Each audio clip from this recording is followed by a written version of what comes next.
सभापती महोदय, 1999 साली शरद पवार साहेबांनी राष्ट्रवादी काँग्रेसची स्थापना केली. अजितदादा त्यांच्यासोबत सावलीसारखे वावरले, सावलीसारखे राहिले. 7 वेळा आमदार, 6 वेळा उपमुख्यमंत्री, 11 वेळा बजेट मांडणारे वित्तमंत्री, वर्षभरासाठी विरोधी पक्षनेता, ही त्यांची चौफेर कामगिरी आहे.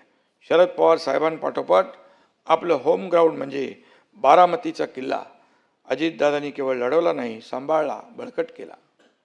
अजितदादांनी कधीच जातीपातीचं राजकारण केलं नाही.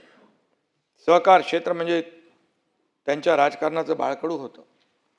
सहकारीची जाण असलेला त्यांच्यासारखा नेता पुन्हा होणे नाही, ही वस्तुस्थिती आहे. राज्याच्या जनतेने आमच्या महायुतीला ऐतिहासिक मॅन्डेट दिलं होतं. त्या जोरावर विकासाचा वेग वाढवण्याची वेळ या ठिकाणी आता होती. विकास कामांना गती देण्याची वेळ होती. सगळी परिस्थिती अनुकूल होती. त्याच वेळी हा दुर्दैवी अपघात घडला. दादा गेले.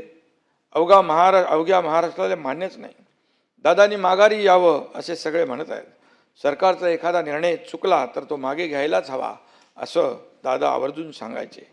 दादांना सांगावं असं वाटतं, दादा तुमचा हा निर्णय चुकलेला आहे, तो मागे घ्या आणि माघारी या.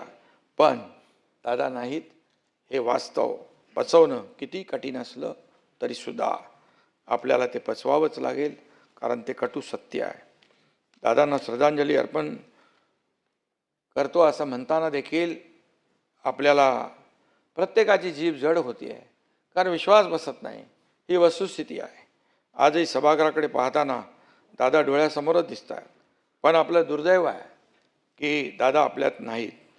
आज सुनेत्राताई मोठ्या धीरानं दादांची जबाबदारी त्यांनी स्वीकारलेली आहे. आबाळा एवढं दुःख असतानाही ही माऊली खंबीरपणे उभी राहिली आहे. दादांच्या सहकाऱ्यांना आणि कार्यकर्त्यांना देखील धीर देताना आपण पाहतोय. दादांच्या खुर्चीवर बसताना त्यांच्या भावना आपण समजू शकतो.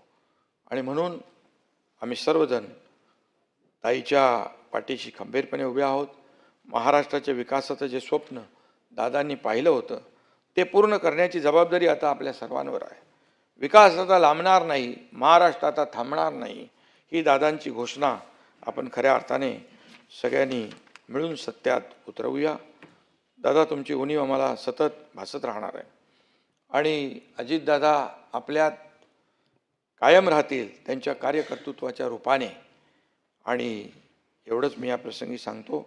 आणि दादांना श्रद्धांजली वाहताना मी एवढंच जाता जाता सांगतो, आपको दिया हुआ वादा कभी नहीं तोड़ेंगे, आपको दिया हुआ वादा कभी नहीं तोड़ेंगे, आपकी विरासत को हर दिल से जोड़ेंगे.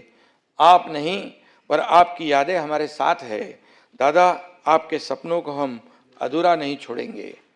पुन्हा एकदा महाराष्ट्राच्या लाडक्या दादांना अतिशय जड अंतकरणाने श्रद्धांजली अर्पित करतो. ईश्वर त्यांच्या आत्म्यास शांती प्रदान करो अशी प्रार्थना करतो. आणि या धक्क्यातून सावरण्याचं बळ सुनेत्राताई आणि त्यांचं पूर्ण कुटुंबीय आणि आपल्या सर्वांना मिळो अशी ईश्वराकडे प्रार्थना करतो आणि थांबतो. इतर 4 सदस्य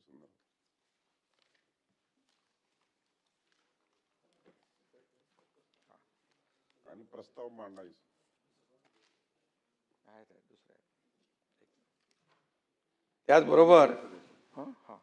त्याचबरोबर सभापती महोदय, या सभागृहाचे सदस्य असलेल्या कैलासवासी स्वरूपसिंग नाईक यांच्या निधनाने आदिवासी समाजाचा एक बुलंद आवाज हरपला आहे.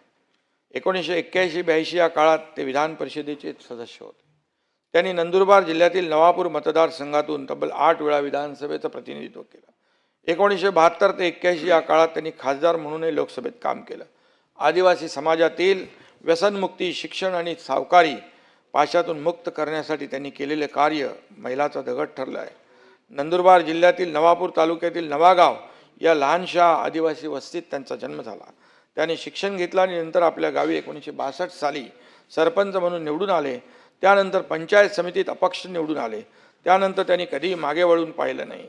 विशेषतः व्यसनमुक्तीसाठी त्यांनी गावोगाव भजनी मंडळे स्थापन केली. मंत्रिमंडळात अनेक महत्त्वाची खाती सांभाळताना त्यांनी नेहमीच तळागाळातील माणसाचा विचार केला अशा या ज्येष्ठ नेत्याचे बुधवार दिनांक 24 डिसेंबर 2025 रोजी निधन झाले. मी त्यांना भावपूर्ण श्रद्धांजली अर्पण